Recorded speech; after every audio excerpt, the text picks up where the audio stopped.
اے الہی ہمارے دلوں کو پھیر اس گلی کی طرف جو کوچہ مصطفیٰ ہے. ہم ناقص ہیں، تو ہمارا رب ہے،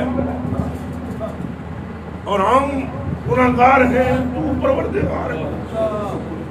غفور ہے، غفار ہے، تو ہم پر رحم کر اور ہمیں اس کی محبت بخش دے جس سے تو خود محبت فرماتا ہے، اور ہمارے دل کو شکوک و شبہات سے پاک کر دے، وساوس سے پاک کر دے، شیطان کے تسلط سے ہمیں آزادی عطا اور ہمیں اس کا عشق دے دے جس سے تو خود کرتا ہے، جو تجھے اتنا اچھا لگتا ہے کہ جس کی زلف کو تو خود بنائے اور پھر خود ہی کہتا ہے پیار سے بن لے. وہ کیسی زلف ہے، اس کو تصور میں لاؤ. زلف دراز عجب، اس زلف کو ایسے تصور میں لاؤ. وہ کیسی زلف ہے کہ جس کی قسم پیدا کرنے والا پوری کائنات کا رب کھا رہا ہے. وہ چہرہ کیسا ہے، وہ گالیں کیسی ہیں جنہیں رب والدہا کہہ رہا ہے. وہ ہاتھ کیسے ہیں جو صحابہ کے ہاتھوں کے اوپر آتے ہیں. اللہ فرماتا ہے ید اللہ فوق ایدیہم، ان کے ہاتھوں پر اللہ کا ہاتھ ہے. ایسا ہے وہ لعاب جو ان کے دہن میں بنتا ہے اور اس کا قطرہ کہیں جاتا ہے تو کڑوے کنویں شیریں ہو جاتے ہیں. اس وجود اقدس و انور و اعلیٰ و عرفہ کی تقدیس کی ریزیں کس قدر ہیں کہ جہاں قدم رکھتے ہیں اللہ سبحانہ اس مٹی میں شفا پیدا فرما دیتا ہے. اس وجود کا عالم کیا ہے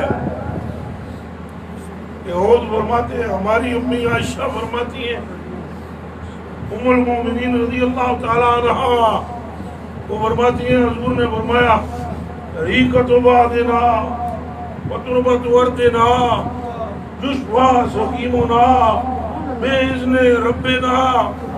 فرمایا لوگوں ہمارے تھوکوں میں بھی شفا ہے، اور یہ ہمارے فرمایا اس میں آپ کی اہل بیت شامل ہے.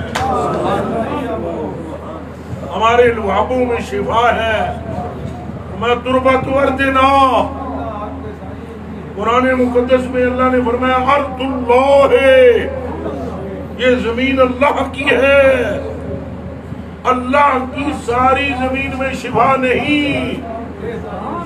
پھر سن لو، اللہ کی زمین پر دوزخی پہاڑ بھی ہے، وہ ساری اللہ کی زمین ہے، مگر حضور فرماتے ہیں تربت ارضنا، اللہ کی زمین میں سے میں محمد جس پر قدم رکھتا ہوں میرا رب اس میں شفا پیدا کرتا ہے. پار دیے نہ پار دیے، ساری سرکار دیے، پار دیے نہ پار دیے، ساری سرکار دیے، پار دیے نہ پار دیے، ساری سرکار دیے، پار دیے نہ پار دیے، ساری سرکار دیے، پار دیے نہ پار دیے، ساری سرکار دیے. یہ وجود کیا ہے؟ عقل کی زنجیر میں جکڑے ہوئے بندے، توڑ اس کے کنڈوں کو، نکل بار تیرے بالوں پر کھلے اور تو ہفت اقلیم کا سلطان بنا دیا جائے. بدبختی کو جھٹک اور یقین کے خیمے کو گاڑ کے اس میں اپنا قیام کر. تیرے بالوں پر عشق مضبوط کرے گا تو تجھے ذرے ذرے میں نور مصطفیٰ نظر آ جائے گا.